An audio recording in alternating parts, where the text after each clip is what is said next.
Welcome to another book talk with Tracy. I hope that you're having a great day. Today I want to read part of the prologue from Blood Ties.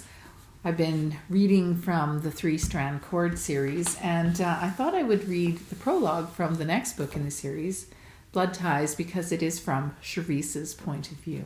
In fact, this scene, parts of it take place in the previous book, but as a way to tie the two books together, I've used it again in this second book, Blood Ties.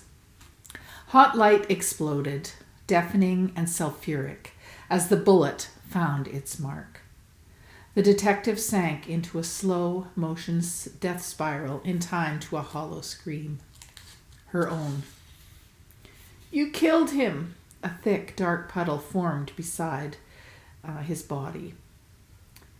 "You'll be joining him in the afterlife soon enough. Now get moving."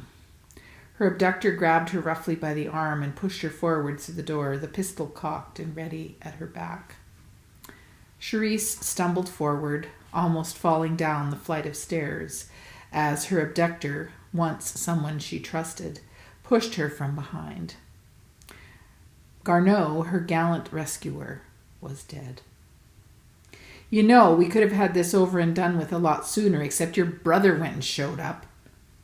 Cherise turned her head. "Dirk is here?" Alistair jerked her back into a forward position. "Yes, Dirk is here. Now shut up. Nobody said you could talk." He laughed. "You know, I won't say that I'm not going to enjoy this, seeing your poor family's face once they get the news that your boyfriend, that beast Roberto, had you murdered. Your father's reaction will be stoic, of course. Maybe he'll take up drinking full time so your mother won't have to do it alone." They reached the main floor and the dimly lit garage where Alistair's car was waiting. He gave her a shove toward it, but the sound of tires rolling to a stop outside the closed garage doors brought them both to a halt as he jerked her arm. "If you so much as make a peep, I'll blow your brains out." He maneuvered them both to the grimy window that was high up in the garage door and stood on tiptoe to peer out. He gave a snort and then hit the automatic door opener. Cherise's eyes widened in shock as the door whirred open. There, on the other side, stood her brother Dirk and her two best friends, Stella and Tempest. "Here for the final act? I can't say I'm surprised." Alistair pressed the revolver into Cherise's temple. The distinct click as he cocked it in readiness made her jump. "Don't do it, man!" Dirk's voice was calm, steady. "Shut up!" Alistair barked, tightening his grip. "Why couldn't you leave well enough alone? Unfortunately, I like you, Dirk. We've always been good pals. I wasn't planning on hurting you, but you've gone and made things complicated. Now I'm going to have to make it look like Roberto killed all four of you rather than just one." "Not today." Roberto. Cherise would recognize that voice anywhere. A whimper escaped her lips. Roberto Perselli approached from the outside, his gun trained on Alistair. He stepped forward steadily, both hands holding his revolver at the ready. "Get back," he instructed. Dirk, Tempest, and Stella obeyed, sliding slowly out of her line of vision.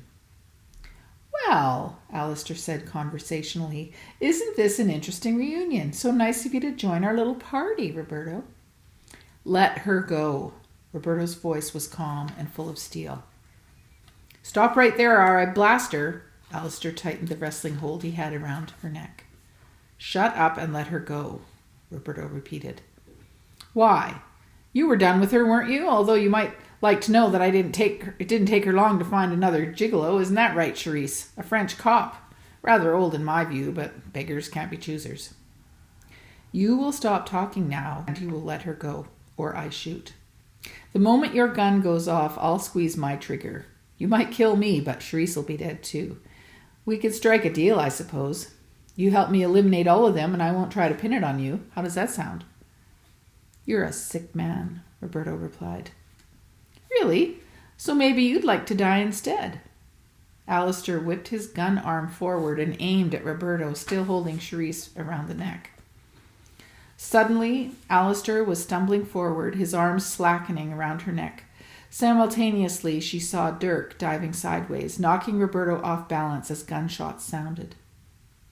She spun to see Jean-Yves Garneau, the detective she thought was dead, kneeling on the floor over Alistair's body, Swiss Army knife sticking out of her abductor's neck. "Garneau, I thought you were dead." She scrambled to his side. He slumped forward onto Alistair's prone body, their blood mingling in a grisly puddle on the cement floor.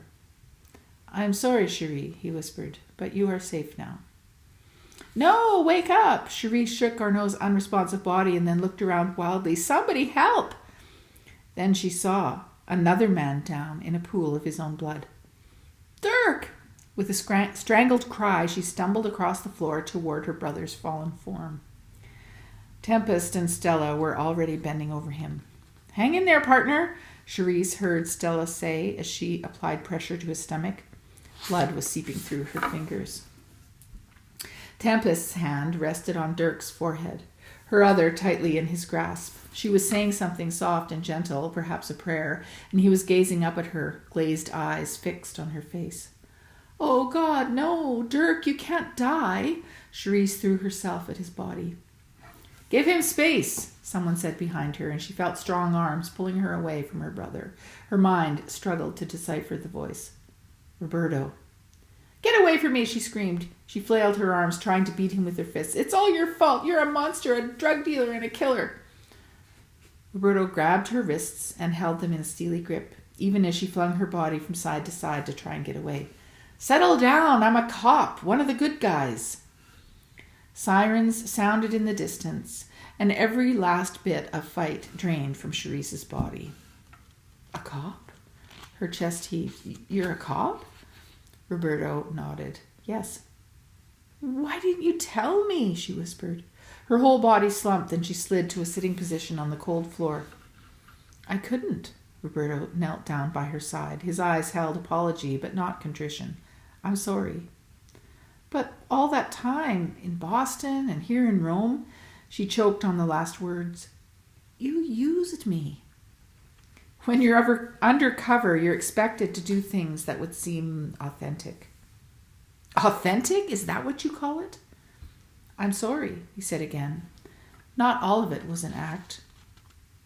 Sirens blazed to a stop as police vehicles and an ambulance screeched into place outside the doors. Roberto stood up and strode to meet them. With the surreal quality of a dream, stretchers were wheeled into the garage as ambulance attendants and police bustled about. A woman came to her side with a blanket and helped her stand. She glanced at Dirk, covered with blood, an oxygen mask over his mouth and nose. Nearby, Garneau was already on a stretcher, as was Alistair, a sheet pulled over his face. Tempest and Stella threw their arms around her, and although she hugged them in return, her wounded mind could hardly register what was happening. It was too much to take in, so she closed her eyes and let sleep take over. That's just a small portion from Cherise's point of view, from Blood Ties. In fact, that is a scene that takes place in the previous book. There's quite a bit of action and intrigue there.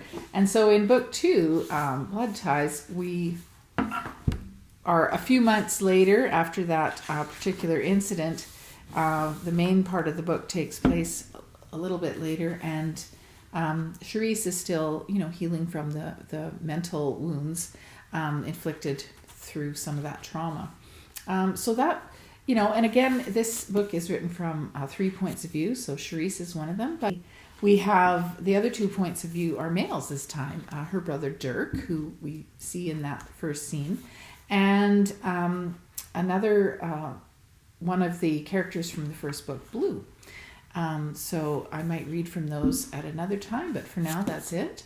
Wanted to share that with you on Book Talk, and I do hope that you check out my website. It's tracykrause.com. No E and Tracy, 2 S's in Krause. I always have to say that, and I hope that you join me again next time for another Book Talk with Tracy. Bye for now.